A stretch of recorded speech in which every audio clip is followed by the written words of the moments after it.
Hey y'all. I do want to tell my story of my last or my biggest, not my last, my worst.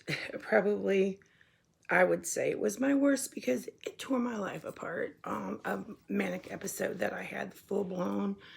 The reason why I want to tell this is because I keep having people don't they keep like, but they will ask, you weren't on drugs, you weren't on alcohol, you sure you know? No, honesty, I was going to church faithfully, and I was married to my ex-husband for 16 years with 4 kids. Okay, well, two of them were his, from a previous marriage, but we were raising them, and we had one together, and then I had one from a previous marriage, but a boy, a son from a previous marriage. And then we had a daughter together, and then he had a son and a daughter from a previous marriage. So we had we had 3 teenagers. Actually, my son was he was going to college when this happened. That's what triggered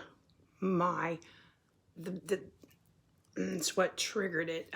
But I was having, unbeknownst to anyone, I had been having episodes for years. For years. I just didn't know what they were. Then we were going to church, and I kept thinking that I was hearing God, which in the church that we were going to, that was acceptable. It was not even questioned a lot of the time. But I now know that I was having psychotic episodes. It was getting bad. It was, I was having psychotic episodes, probably like hearing voices and seeing visions that I thought were from God. And honestly, they were bipolar. It was mental illness. And the thing is, it's not always, not every thing was, because I did hear from the Lord. I did pray all the time, and I did have real experiences with God. I'm not going to sit here and tell that was all not real, but a lot of it, some of it, that I experienced on my own, like when I would pray at home, and I would say, oh, I heard God say this, and I mean, we uprooted our whole life on a vision I had and moved our kids, and I'm just saying it turned out disastrously, and it wasn't all bad though. It really wasn't. We did some good things, but it's just, people, you've got to really, I don't know. It's very important that because I was just so stressed. I was depressed. I wanted to die almost every single day there. The last, especially, I was suicidal. I had suicidal thoughts. But I didn't tell anybody. I did not tell a soul, because it just wasn't, you just didn't talk about, I couldn't even tell my husband that. And I didn't have anybody, but I prayed, and I prayed continuously. And I just thought, God, you're going to take care of it eventually, I did not drink a drop of liquor, did not take a drug. I wasn't taking nothing, no drugs. And I snapped like it was, oh, yeah. I was on a rant, manic, full-blown manic episode for months. For months. I would say months, yes. I left my husband. I did things I'm not going to mention. Like, I was out of touch. Yes, very much so was I out of touch with reality. Should have been hospitalized because I'm not saying, I mean, my marriage was very unhappy, but we might have could have worked it out if we had known what was going on. But by the time, anybody was, knew that anything was wrong, it was just, I was not listening to anybody. I was out of touch. I was not going to listen to it, and not anybody. Not God Himself could have came down and said, I wouldn't have listened. I was out of touch with reality by then. And no, it doesn't take a drug. No, it doesn't. You can't be diagnosed with bipolar if it's because of a drug or alcohol. You can't, And yes, drug and a drug or alcohol definitely can make it worse and can trigger some things. But no, I had a full blown out of touch. Should have been hospitalized, manic, full blown, destroyed my life, left my husband of 16 years, left my kids devastated. And when I came crashing down from all that destruction that I caused, not saying it was all my fault because we had problems and I don't know if they could have been worked out. I was miserable. I wasn't happy. But maybe they could have, because once I came down out of the touch, where I was, oh my God, it was like somebody pulled the floor out from underneath me. I just crashed like I have never crashed before. I wanted to die. I had so much guilt, so much depression. That's the first time I ever attempted to overdose. That's the first time I attempted suicide. And so, that was the first time I was hospitalized. They still didn't diagnose me with bipolar disorder. Major depression is what because I didn't tell them all that. I didn't tell them everything I did. I was embarrassed. I was ashamed. Even if I would have told him, because once I finally got to a psychiatrist, told him everything, he didn't believe, he looked at me and said, I just can't imagine, He thought I was exaggerating. He didn't, And it took me getting to having another major episode that he saw for him to believe. And you know what? You read about bipolar disorder, you might only have a major manic episode 1 or 2 times in your whole life. A lot of people, they might not have but one. They only have to have one to be diagnosed. I was having multiple episodes, like multiple.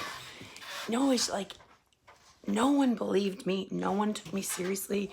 Well, I'm not saying like no one in my family knew what it was, and I didn't either. And then when my friend said, you're bipolar, and I said, you're crazy. I am not bipolar.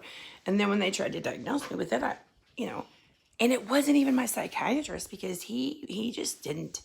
Gosh, he just kept saying, depression, and ADD, and a little bit of this, and not bipolar though.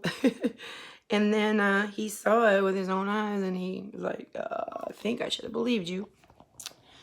Like, you know what? Just because I wasn't having a manic episode every other day and he didn't see it, he saw me depressed all the time. He should know. He was a psychiatrist that, that a lot of times people and they won't have manic episodes. They'll have more depressed episodes. And then I was going through spells where I was having manic episodes, one after the other. And that's when he realized, and then I had a mixed episode, and it was horrible. Oh, God. So then, yeah, bashing my head on the floor, All this negative energy with all this rage and anger and all this. Trust me, you don't ever want to have a mixed episode. But that's what happens when people don't know what's going on. And then when you reach out for help, they give you all the wrong answers. It's like, I honestly want people to know. That's why I'm doing these videos. People, you got to know you can't wait like that. You can't. I had been having episodes since I was 19 years old. And I didn't know. I just knew something, was wrong. Something was wrong. Yes, something was wrong. But please, if you have these symptoms, if you have problems like this, get help before you have to go through it like I did. You don't want to put your family and your kids through that. You really don't. And then you got to go through all the healing, and your kids have to heal, and they have to learn to trust you again. And it's horrible. But no, you don't have to have alcohol. You don't have to have drugs. Bipolar disorder is real, and it's bad. It can be cured, though. It can't not cured. It can be controlled if you don't wait until you're just, like I did. And part of it wasn't even my fault. I just didn't know. I thought I was doing everything, and then I got mad. I got mad at God, and I got mad at the world, and I am 56 years old. It's been over 10 years since my divorce. I'm still single. I've never had a relationship since that. Really, my online relationship, I don't know if you can count that. But you know what?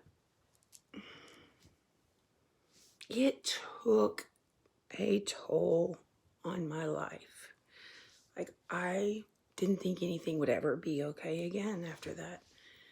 And but I'm happier now. I'm happier. I'm more content.